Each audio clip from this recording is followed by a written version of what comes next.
हाँ, तो ये मार्केटिंग का यूनिट 2 है, consumer behaviour and market segmentation.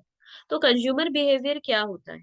Consumer behaviour होता है किसी भी इंडिविजुअल कस्टमर का या फिर किसी ग्रुप का बिहेवियर को ऑब्जर्व करना कि वो क्या चाहता है, उसका किस तरीके का वांट है, किस तरीके का उसका नीड है, ये सब पता करना इस कंज्यूमर बिहेवियर को पता करना। ये स्टडी करना पड़ता है। क्यों स्टडी करना पड़ता है? क्योंकि अगर सोचो मैं कॉस्मेटिक्स लॉन्च करना चाहती हूँ, मैं कॉस्मेटिक्स का एडवर्टीजमेंट करना चाहती हूँ, कॉस्मेटिक्स का मार्केटिंग करना चाहती हूँ, तो पहले मेरे को जानना होगा कि क्या वो कंज्यूमर को कॉस्मेटिक्स पसंद है, उसका क्या कॉस्मेटिक्स उसका वांट है। इसलिए मुझे पहले जरूरी है, मार्केटिंग स्टार्ट करने के पहले मुझे ये जानना जरूरी है कि कंज्यूमर का बिहेवियर कैसा है। तो या एक चीज बहुत अच्छे से ध्यान रखना है कि मार्केटिंग की कंज्यूमर बिहेवियर किस चीज के ऊपर रहता है, कंज्यूमर के माइंड के ऊपर। एक कंज्यूमर का बिहेवियर कैसा होगा, जैसा उस कंज्यूमर का माइंड होगा। तो ये वाला चीज को याद रखना है। ये एक बुकिश डेफिनेशन है जो एंजल ने दिया था, ब्लैकवेल और मैनसर्ट, तीनों ने मिलकर ये वाला डेफिनेशन दिया था, ये लर्न कर लेना होगा। उसके बाद बोल रहा है कि कंज्यूमर डिसीजन मेकिंग प्रोसेस कैसा क्या क्या होता है। कंज्यूमर डिसीजन मेकिंग प्रोसेस, एक कंज्यूमर डिसीजन कैसे लेता है कि उसको ये सामान खरीदना चाहिए या नहीं खरीदना चाहिए। एक कंज्यूमर ये डिसीजन कैसे लेता है? सबसे पहला है extended problem solving. It is a purchase decision process in which customer devote considerable time and effort होगा ये effort, time and effort to analyzing alternatives। एक कंज्यूमर जब भी कुछ खरीदने जाता है तो सबसे पहला उसके पास प्रॉब्लम आता है कि उसको क्या खरीदना चाहिए।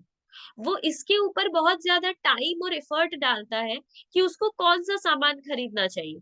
जैसे हम जब शॉपिंग पे जाते हैं तो हमें 4-5 ड्रेसेस पसंद आ जाते हैं, बट हमें पता है कि हमारे पास इतने पैसे नहीं है, तो हम क्या करते हैं, उन चारों पांचों में से जो सबसे अच्छा होता है वो खरीदते हैं। तो इसके लिए हमें टाइम देना पड़ता है, एफर्ट देना पड़ता है। Customers typically engaged when the purchase decision involves a lot of risk and uncertainty। तब सबसे ज्यादा वो परचेज डिसीजन के ऊपर कब फोकस करता है, जब सबसे ज्यादा रिस्क है। जैसे सोचो बहुत ब्राइट कलर है, जैसे सोचो आज हम व्हाइट कलर का जब कपड़ा खरीदते हैं तो हम लोग उस वो बहुत रिस्की होता है, तो वो खरीदने में हम लोग बहुत ज्यादा परचेज डिसीजन देते हैं। Between marketing stimuli and response, marketing stimuli का मतलब क्या होता है, जो चीज अवेलेबल है। स्टिमुली का मतलब होता है जो चीज मार्केट में अवेलेबल है। अगर मार्केटिंग स्टिमुली का बात करें तो 4 P's ऑफ मार्केटिंग को मार्केटिंग स्टिमुली कहते हैं। मतलब प्रोडक्ट, प्लेस, प्राइस और प्रमोशन, ये चार चीज मार्केट में ऑलरेडी अवेलेबल है। मार्केटिंग स्टिमुली, मार्केटिंग स्टिमुली मतलब जो चीज ऑलरेडी मार्केट में है। और मार्केटिंग रिस्पॉन्स मतलब हम उसको खरीदने में क्या रिस्पॉन्स दे रहे हैं। तो स्टिमुली 4 P's ऑफ मार्केटिंग को कहते हैं। A customer process information to decide course of action. ये स्टिमुली और रिस्पॉन्स में कि मार्केट में अवेलेबल है और हम लोग खरीदना भी चाहते हैं, ये डिसाइड करने को कहते हैं एक्सटेंडेड प्रॉब्लम सॉल्विंग। फिर है limited problem solving. It is a purchase decision process involving a moderate amount of effort and time। Limited problem solving में हम लोग limited, moderate effort और time डालते हैं, बहुत ज्यादा नहीं, moderate डालते हैं। Customer engage in his type of buying process when they have had some prior experience with the product। इसमें क्या होता है, पहले वाले में क्या था, हम इसमें वो सामान कभी भी नहीं खरीदे थे, एकदम न्यू टाइम था, फर्स्ट टाइम खरीद रहे थे, तो मेरा बहुत ज्यादा डिसीजन मेकिंग लग रहा था, बहुत टाइम और एफर्ट लग रहा था। बट लिमिटेड प्रॉब्लम सॉल्विंग में मेरा इतना टाइम नहीं लगता है, इतना एफर्ट नहीं लगता है, क्योंकि वो प्रोडक्ट हम पहले भी यूज कर चुके हैं, प्रायर एक्सपीरियंस है मेरे को उस प्रोडक्ट को यूज करने का, इसलिए इतना ज्यादा नहीं लगता है, बट मॉडरेट लगता है। फिर है habitual decision making. Habitual, it is a purchase decision process involving little और नो कॉन्शियस एफर्ट। फिर से एफर्ट होगा, मैं इफेक्ट लिख दिए। इसमें क्या होता है, मेरे को बहुत थोड़ा, लिटिल बहुत कम या फिर कुछ भी एफर्ट नहीं देना पड़ता है। Today's customer have many demands on their time। When a need arises, customer may respond with it। इसमें क्या है, हैबिचुअल में क्या है, हम वो बहुत खरीदते हैं वो सामान, तो मेरे को कुछ भी टाइम और एफर्ट देने का जरूरत नहीं पड़ता है। तो बेसिकली 3 डिसीजन मेकिंग होता है, एक्सटेंडेड, लिमिटेड, हैबिचुअल।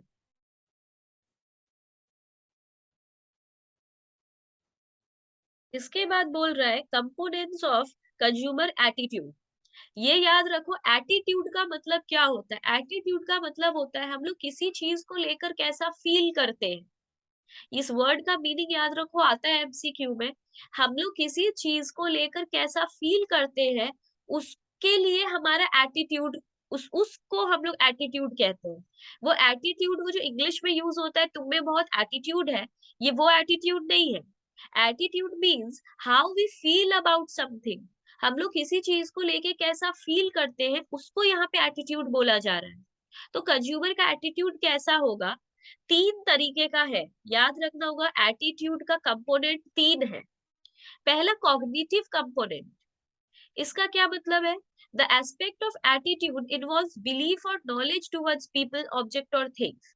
जब कोई भी चीज हम लोग अपना बिलीफ या नॉलेज से मानने लगते हैं, जैसे सोचो कि वो हम लोग जैसे मैंने तुम्हें कहा कि अगर तुम्हें अपना हेल्थ को अच्छा रखना है, तो हर दिन सुबह उठकर वार्म वाटर में लेमन मिला के पिया करो, ये बहुत अच्छा रहता है। तो ये मैं तुम्हें नॉलेज दे रही हूँ, ये तुम्हारा बिलीफ है कि ठीक हो जाएगा, तो तुम इसे फॉलो कर रहे हो।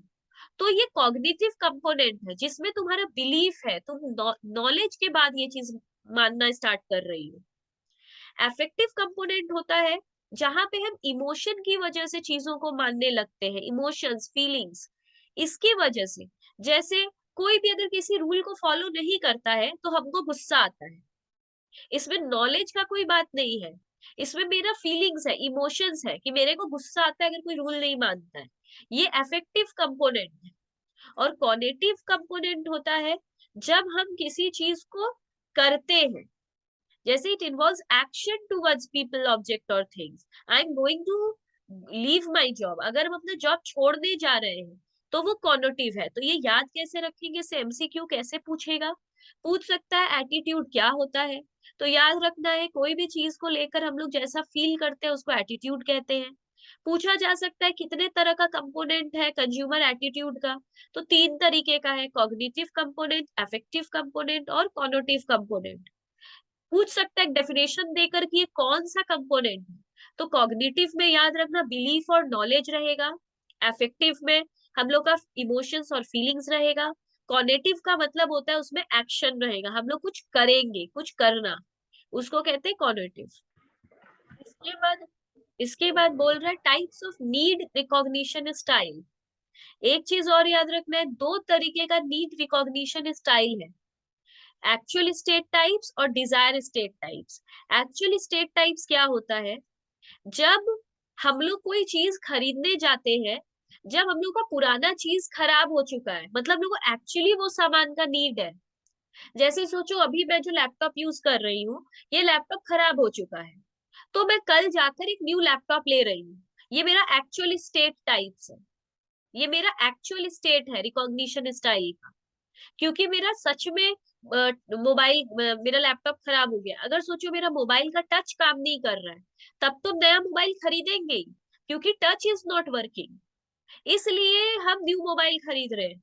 तो ये वाला मेरा नीड कब अराइज हुआ, जब मेरा एग्जिस्टिंग प्रोडक्ट खराब हो गया है। और डिजायर स्टेट टाइप्स क्या होता है, हम हमेशा से ये सामान खरीदना चाहते थे इसलिए जाकर खरीद लिया। मेरा फोन अभी खराब नहीं हुआ है, पर हमको एप्पल का फोन खरीदना है, तो अभी मेरा ये फोन ठीक है, फिर भी जाकर हम एप्पल का फोन खरीद के ले आए। It happens when consumer desire for something new triggers decision making. Consumer ऐसे ही कुछ खरीदना चाहता था, ऐसे ही जाकर खरीद। Consumer wants to buy Apple iPhone, ऐसे ही उसका प्रेजेंट का फोन भी ठीक है। फिर है इंफॉर्मेशन सर्च बिहेवियर। हम लोग का 2 तरीके का सोर्स है सर्च करने का, एक इंटरनल सोर्स, एक एक्सटर्नल सोर्स। हम लोग कोई भी knowledge, even a person who has prior knowledge about a product seeks information within. मतलब हम लोग कोई भी चीज जब खरीदना चाहते हैं, सोचो अभी मेरे को एक न्यू लैपटॉप खरीदना है, तो हम न्यू लैपटॉप दो तरीके से हम इसका इंफॉर्मेशन लेंगे। एक, मेरे को पता है कि कौन सा अभी लैपटॉप सही है, मेरे पास इसका नॉलेज है कि कौन सा लैपटॉप लेना चाहिए, तो हम इतना कोई सर्च नहीं कर रहे, हम खुद से ही जानते हैं सब कुछ। ये मेरा इंटरनल सोर्स है, हम खुद में ढूंढ रहे हैं, खुद में आंसर ढूंढ रहे हैं कि कौन सा लैपटॉप ले। बट अगर हम स्टूडेंट्स लोग से पूछ रहे हैं, फ्रेंड्स लोग से पूछ रहे हैं, गूगल में सर्च मार रहे हैं which is the best laptop in 2022, तो ये सब हम एक्सटर्नल सोर्स से खोज रहे हैं। तो जब भी हमको कोई चीज नया खरीदने का मन करता है, तो हम दो जगह से इंफॉर्मेशन लेकर आते हैं। एक खुद से, खुद के अंदर से लाते हैं, एक बाहर से लेकर आते हैं। जो खुद के अंदर से लाते हैं उसको इंटरनल सोर्स बोलते हैं। मतलब when a person who has prior knowledge about a product, prior knowledge मतलब मेरे को पहले से इस प्रोडक्ट के बारे में पता है, सीक्स इंफॉर्मेशन विद इन, हम अपने अंदर से लेकर आए नॉलेज। एक्सटर्नल होता है when a person who has no prior knowledge about a product, हमको पहले से उस प्रोडक्ट के बारे में कोई नॉलेज नहीं है, seeks information from person sources, अलग बाहर से कहीं से लाए, पर्सन से, example friends, family, online etcetera. अब ये भी एक बहुत इंपॉर्टेंट बात है, चॉइस सेट। चॉइस सेट तीन तरीके का होता है, मतलब हम लोग सामान तीन तरह से चूज करते हैं। पहला इवोक्ड सेट। इवोक्ड सेट होता है जब हम किसी प्रोडक्ट को खरीदने के पॉजिटिव फेवर में रहते हैं। मतलब हम बोलेंगे हाँ सैमसंग का फोन खरीदो, सैमसंग का फोन बहुत अच्छा होता है, तो ये इवोक्ड सेट है। हम हमेशा पॉजिटिव बोल रहे हैं उस ब्रांड के बारे में, तो हम हमेशा उस प्रोडक्ट को कंसीडर करेंगे, ऑलवेज कंसीडर इवोक्ड सेट में। इनएप्ट सेट क्या होता है, ये दूसरा वाला इनएप्ट सेट, इसका मतलब हम उस प्रोडक्ट के बारे में हमेशा नेगेटिव बोलते हैं। जैसे कि पर्सनली एप्पल कंपनी को, पर्सनली हम एप्पल कंपनी का फोन को सपोर्ट नहीं करते, मेरे को लगता है क्या जरूरत है इतना महंगा फोन खरीदने का, हम 1-1.5 लाख का फोन क्यों खरीदे, ऐसा क्या है फोन में कि हम 1 लाख का फोन खरीद ले, चोरी हो गया या टूट गया तो मतलब बहुत ज्यादा दुख होगा। तो हम एप्पल का फोन हम कभी नहीं खरीदेंगे, नेवर कंसीडर, हम कभी नहीं खरीदेंगे, क्यों, हम हमेशा एप्पल को लेके नेगेटिव बोलते हैं। और इनर्ट सेट क्या होता है, इनर्ट सेट होता है जिसको लेके हम ना पॉजिटिव बोलते हैं ना नेगेटिव बोलते हैं, मतलब कंज्यूमर हैज नो इवैल्यूएशन। तो इवोक्ड सेट होता है जिसको लेके हम हमेशा पॉजिटिव बोलते हैं। इनेप्ट सेट होता है जब हम ब्रांड को लेके एकदम नेगेटिव बोलते हैं। और इनर्ट सेट होता है जब हम उस ब्रांड के बारे में कुछ भी नहीं बोलते हैं, हम बोलते हैं हमको कुछ नहीं पता। अब और एक बात याद रखना है, कंज्यूमर डिसीजन मेकिंग प्रोसेस जो भी पीछे पढ़े कि 3 तरीके का कंज्यूमर डिसीजन मेकिंग था, स्टेप कितना है, 5 स्टेप है। सबसे पहला स्टेप है ये problem recognition, it is the first step. यहाँ पे इट रिकॉग्नाइजेस द प्रॉब्लम होगा, the problem for a service and a product. सबसे पहले हम देखते हैं कि मेरा प्रॉब्लम क्या है, हमको क्या चाहिए। सेकंड, हम डिसीजन मेकिंग है ना, तो सबसे पहले कंज्यूमर ये सोचता है कि उसको चाहिए क्या, इसका मतलब होता है प्रॉब्लम रिकॉग्निशन। मेरा प्रॉब्लम ये है कि हम कैसे पता करें पहले हमको चाहिए क्या। दूसरा है इंफॉर्मेशन सर्च, फिर अगर हम डिसाइड कर लेते हैं कि हमको लैपटॉप खरीदना है, तो हम लैपटॉप से रिलेटेड इंफॉर्मेशन कलेक्ट करना स्टार्ट कर देते हैं, तो ये सेकेंड स्टेप है, हम इंफॉर्मेशन सर्च करने लगते हैं। थर्ड है मेरा ऑल्टरनेटिव इवेल्युएशन, हम देखने लगते हैं कि क्या और भी कुछ ऐसा है, मतलब सोचो हमको लैपटॉप लेना है, तो हम देखना शुरू कर देते हैं लैपटॉप, तो हमको एचपी का दिखता है, डेल का दिखता है, एप्पल का दिखता है, सैमसंग का दिखता है। अब हम ऑल्टरनेटिव इवेल्युएशन, हम सोचने लगते हैं कौन सा वाला ब्रांड का खरीदें। The stage in buying decision process in which the buyer uses information gathered to make a final choice between the products in the evoked set. Evoked set मतलब हम 4 ब्रांड को लेके पॉजिटिव है, इवोक्ड सेट मतलब positive है जिस product को लेके, तो हम 4 ब्रांड था, एचपी, डेल, एप्पल और सैमसंग। एप्पल को लेके तो हम नेगेटिव थे, तो इवोक्ड सेट के अंदर वो नहीं आया, इवोक्ड सेट के अंदर पॉजिटिव आता है। तो अब हम 3 ब्रांड में कंफ्यूज है, एचपी, डेल और सैमसंग। जिसको हम चूज कर लेंगे वहां मेरा ब्रांड फेट डिसाइड हो जाएगा, ब्रांड फेट इज डिसाइडेड मतलब जो हम खरीद लेंगे। Purchase decision, it is the fourth step. Consumer makes actual purchase, यहाँ हम परचेज कर लिए, यहाँ ब्रांड डिसाइड कर लिए, यहाँ हम परचेज कर लिए फोर्थ स्टेप। फिफ्थ में पोस्ट परचेज इवैल्यूएशन, खरीदने के बाद मेरे को कैसा लगा, हम उसके ऊपर फीडबैक देते हैं, जाकर रिव्यू देते हैं प्रोडक्ट का, वो सब फिर होता है। तो टोटल 5 स्टेप है, ये लाइन से लर्न करना बहुत बार अरेंज करने देता है। फिर है मस्लोव हिरार्की ऑफ नीड्स। ये जो कंज्यूमर का नीड होता है, इसको मैस्लोव ने बहुत अच्छे से एक पिरामिड स्ट्रक्चर में एक्सप्लेन किया है। तो Maslow's need hierarchy of motivation propounded in 1943 by Abraham Maslow. तो ये नाम और ईयर याद रखना है। हायरार्की का जो नीड चार्ट था ये मोटिवेशन के ऊपर था। ये इन्होंने अब्राहम ने ह्यूमन नीड को 5 स्टेप में, 5 स्टेज में एक्सप्लेन किया है पिरामिड स्ट्रक्चर में। सबसे पहला है साइकोलॉजिकल नीड, दूसरा है सेफ्टी नीड्स, थर्ड है सोशल नीड, फोर्थ है एस्टीम नीड्स, फिफ्थ है सेल्फ एक्चुअलाइजेशन नीड। हर आदमी का 5 नीड होता है, हर हर ह्यूमन का 5 नीड है। पहला है साइकोलॉजिकल नीड। साइकोलॉजिकल नीड क्या होता है कि हमें फूड, शेल्टर और क्लोथिंग चाहिए, ये 3 चीज हमारा साइकोलॉजिकल नीड है, ये हमें चाहिए, बेसिक नेसेसिटी। दूसरा है सेफ्टी एंड सिक्योरिटी नीड, हर आदमी को सेफ्टी चाहिए, फिजिकल सेफ्टी, इकोनॉमिक सेफ्टी, मतलब इकोनॉमिक मतलब पैसे से सेफ्टी, हमें सिक्योरिटी चाहिए। सोशल नीड मतलब अगर हमारे पास सिर्फ फूड, शेल्टर, क्लोथिंग होगा और बहुत सारा पैसा होगा तो हम खुश नहीं रहेंगे, हमें लव, अफेक्शन, कंपेनियनशिप, फ्रेंडशिप ये सब चाहिए। तो हमारा सोशल नीड भी है।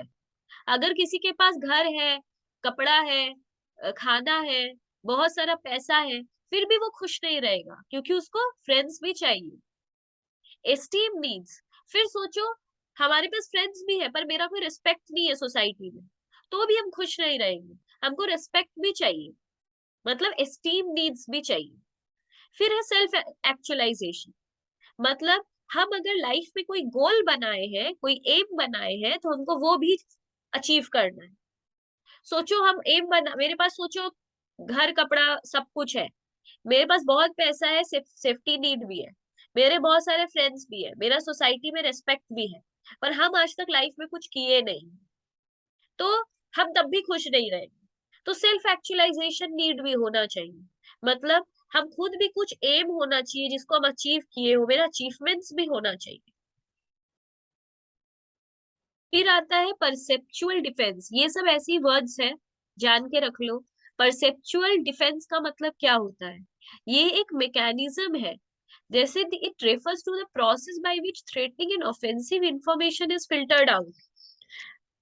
बहुत बार क्या होता है, हमारे पास बहुत सारा एक थ्रेटनिंग या ऑफेंसिव इंफॉर्मेशन आ जाता है, हमें उसे फिल्टर आउट करना पड़ता है, हटाना पड़ता है, उसे परसेप्चुअल डिफेंस कहते हैं। जब हमारे पास कुछ थ्रेटनिंग मतलब डरा देने वाला इंफॉर्मेशन आता है, तो हमें उसे डिफेंस, डिफेंस मतलब खुद को बचाना, हम खुद को बचाते हैं, मतलब उसको फिल्टर कर देते हैं, हटा देते हैं।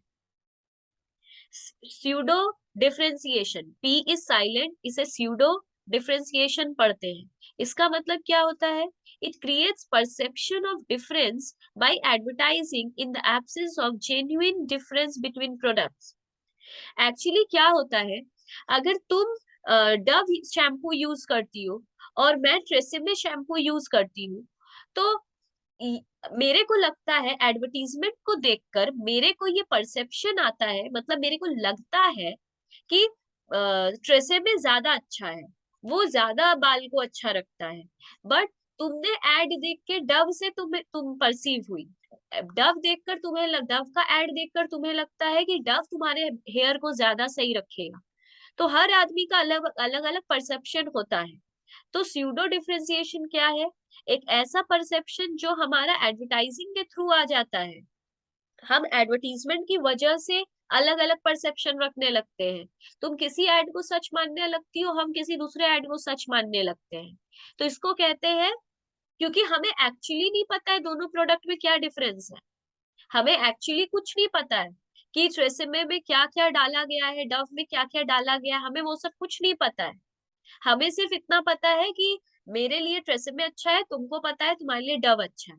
ये क्यों होता है? स्यूडो डिफरेंशिएशन की वजह से, क्योंकि हमें एक्चुअल डिफरेंस नहीं पता है। इसलिए हम ऐड के थ्रू जो डिफरेंस समझ में आता है वही डिफरेंस समझ लेते हैं। फिर वर्ड आता है सेगमेंटेशन। प्रैक्टिकली सेगमेंटेशन का मतलब होता क्या है? सेगमेंटेशन का मतलब होता है डिवाइड करना, किसी चीज को सेगमेंट में मतलब ग्रुप ग्रुप करके डिवाइड कर देना। अब ये डिवाइड क्यों करते हैं? ये डिवाइड हम लोग इसलिए करते हैं क्योंकि कोई भी सामान को बेचने में, मार्केटिंग करने में आराम हो। जैसे हम लोग लोगों के एज में डिवीजन कर देते हैं, जैसे हम लोग ओल्ड ओल्ड कस्टमर का एक ग्रुप बना लेते हैं, यंग लड़कियों का एक ग्रुप बना लेते हैं, यंग बॉयज का एक ग्रुप बना लेते हैं। जिससे क्या होता है, अगर हमें कॉस्मेटिक्स का ऐड करना है तो हम लड़कियों के सेक्टर में जाके करेंगे। अगर हमें LIC का ऐड करना है तो हम एजेड पीपल के जाके करेंगे। अगर हमें लड़कों के शूज का ऐड देना है तो हम लड़कों के ग्रुप में देंगे। तो ये सेगमेंटेशन करना पड़ता है, डिवाइड करना पड़ता है मार्केट को। तो ये चार पार्ट में हम लोग, चार फॉर्म है सेगमेंटेशन का। ज्योग्राफिक है, डेमोग्राफिक है, साइकोग्राफिक है और बिहेवियरियल है। ज्योग्राफिक क्या होता है? जब हम किसी मार्केट को location, state, region, time zone, climate और लैंग्वेज के बेसिस पे बांटते हैं, डिवाइड करते हैं, तो ज्योग्राफिक कहते हैं। डेमोग्राफिक कहते हैं जब हम किसी मार्केट को age, gender, religion, education, occupation, income, family, ये सब बेसिस पे बांटते हैं, तब हम कहते हैं डेमोग्राफिक डिवीजन है, डेमोग्राफिक सेगमेंटेशन है। साइकोग्राफिक होता है जब हम किसी का हॉबी, लाइफस्टाइल, बिलीफ, ये सब बातों से बांटते हैं तो हम कहते हैं साइकोग्राफिक। बिहेवियरियल होता है जब हम किसी के बिहेवियर पैटर्न के हिसाब से किसी का ग्रुप करते हैं।